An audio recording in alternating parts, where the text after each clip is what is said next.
Can you imagine how many pieces of wood there are in this house? In today's programme, pupils at Key Stage 2 become house history detectives. You can tell me what mark is up there.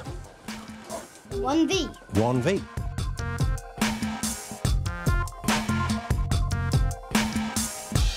Pupils in Year 5 at Lady Joanna Thornhill School are going to be looking into the architectural history of their local town, Wye, in Kent. The children will be investigating aspects of the growth of the town by recognising the different ages of the buildings. In this programme, Year 5 teacher Nina Ellis is supported by history advisor and local historian Ian Coulson.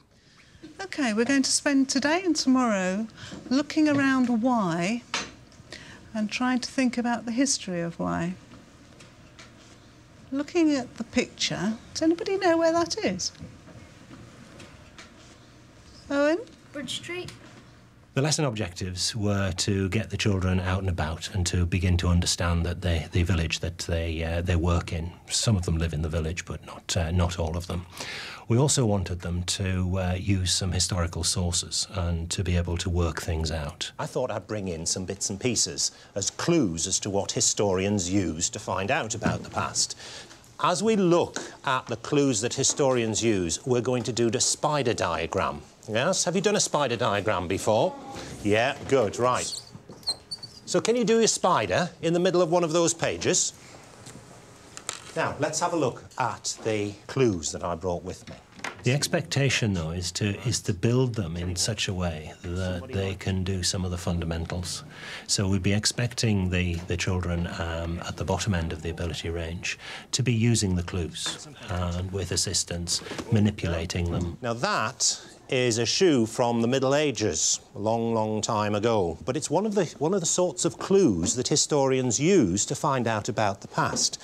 In other words, historians use objects, don't they, to find out about the past. I think a lot of the children learn more from actually seeing what they're working with than just being talked to. They will remember particularly physical sort of experiences, rather than just textbook lessons. Used to find out about the past. Ah, what's this then?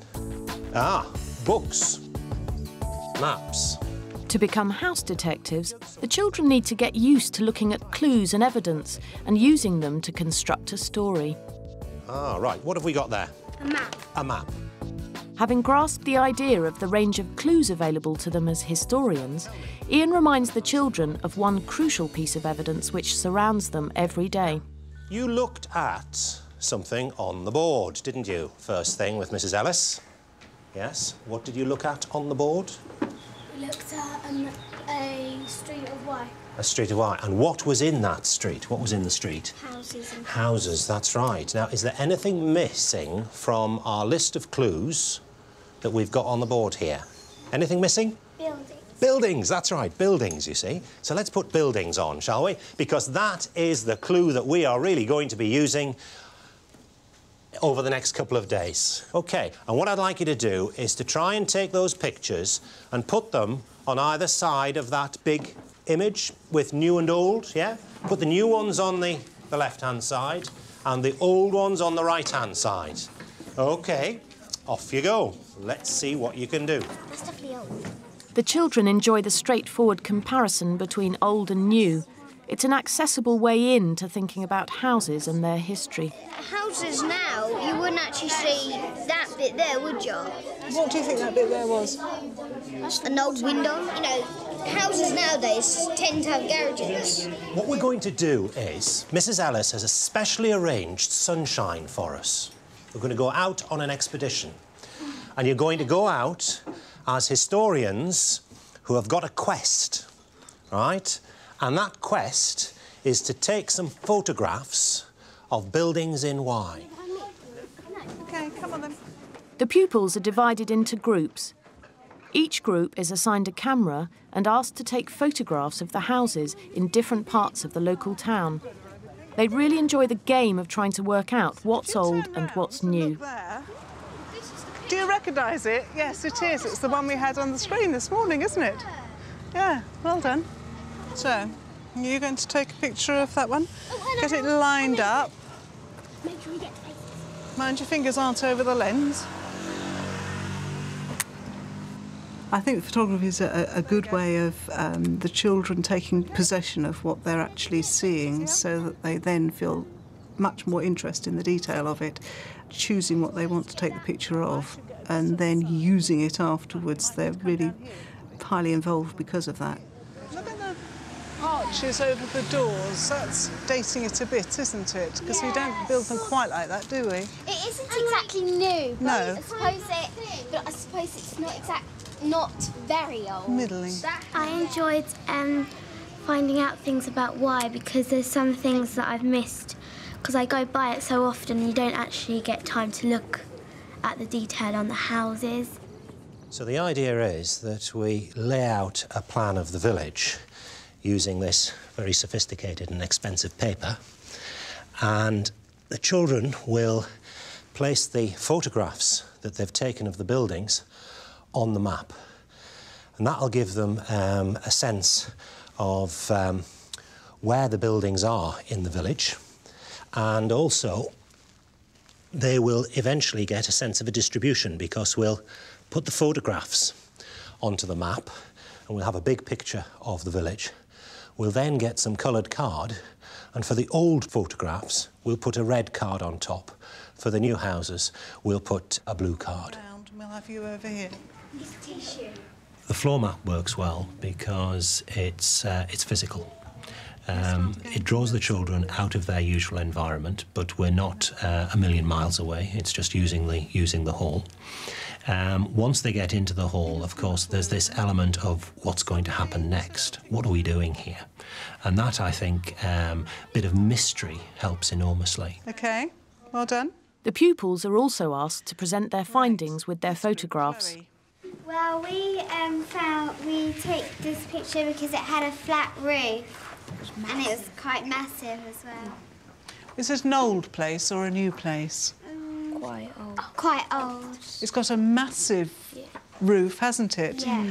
It's called a cat something or other roof, cat slide, which I always like the sound of. The other side of it, of course, is that for many children who are kinesthetic and sort of spatial learners, actually getting up and physically doing the work makes all the difference.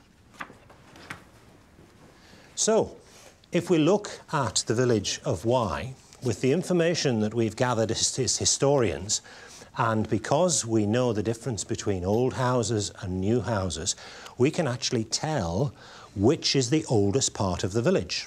And the oldest part of the village, of course, is the centre here, isn't it? Which is where we've got most of the red cards. It's really useful to use local historians because of their inside knowledge of the place that you're studying. For me particularly, not living in Y, I know very much less than the person that we're involving in this, so he had good inside knowledge. In fact, this house is timber framed, isn't it? And actually, as an historian, he had some fascinating pieces that the children absolutely latch onto and really love, so yes, it was very useful. Now, what we're going to do now is to have a look at some old maps, because those old maps are going to tell us how the village has grown and got bigger. So what I want you to do with these maps is to try and put them in order. Which do you think is the oldest map? Which do you think is the newest map? Now, you can work this out, of course, because the oldest part of the village is where? Just remind me. The oldest part of the village is in the centre. Right, so let's see if we can work out which was the oldest maps. Start shuffling them around, put them in order. Because the children are familiar with the local area, it's much easier and more enjoyable for them to work with local historic maps. They can see at a glance how the area has grown and changed over time. School was there, then it came round there, so that must be Y School. It's a bit older than that one. It doesn't actually tell you anything, it just tells you all the... Yeah, but I think that... So the aim really is to draw them into a fundamental understanding of how things have changed in Y. But we're not trying to make them into experts in terms of Baroque and Rococo architecture. We're beginning with a simple understanding of old and new. We're drawing that out into a bigger context, and hopefully they will, by the end of the day, be budding architectural experts, fully understanding how Y has changed. So if you've got something that's very old at one end of the timeline, what are you going to have at the other end of the timeline? Something that is very new. So we're back into old and new, aren't we?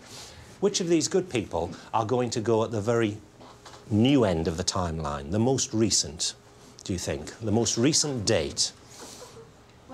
When I was born. Right, OK. So if you'd like to go to this end, all right. So that's the most recent end of the timeline. Can the Georgians move just to one side so we can see the Victorians? Just across that way. That's beautifully done. Right, are we in the right order now? No. The pupils are beginning to place the local buildings they photographed onto a timeline and into the context of national events. Armed with this information, they're ready to get stuck into some serious hidden house history. So what we're going to do is we're going to divide into two groups. One group is going to have a look at the outside of the house, and there are certain things that I'd like you to find. Look at the details. See if you can find interesting little features. I think probably realising that they can start to understand some of the history of the village from looking at parts of buildings. They latched on to that idea. I'm looking for a windbrace, which is just one of them. Yeah. Is it this side, that, I wonder?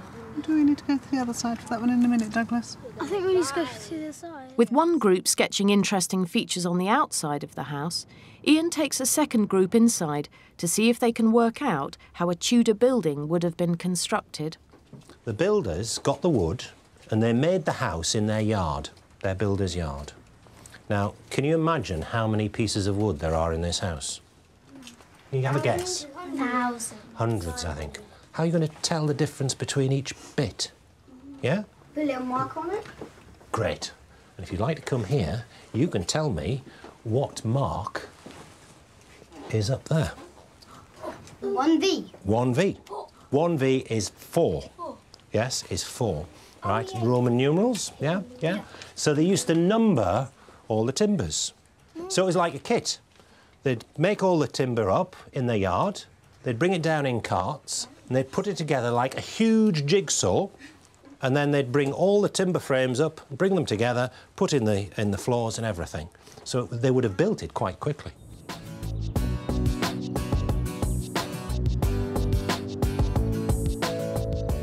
Right, slowly up. You see there's an X and a 3. Does anybody know what you call a fireplace like this?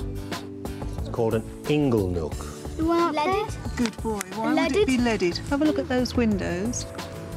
Where would the lead be? Things which make the It's well done. Yes. It's much more fun teaching them in this way for me, rather than just holding it forth in front of a class and having the whole class to yourself. Well then, Holly, over there. Well, before, I wouldn't have had a clue about how to tell a Victorian house from, let's say, a Georgian house, but now it's pretty obvious.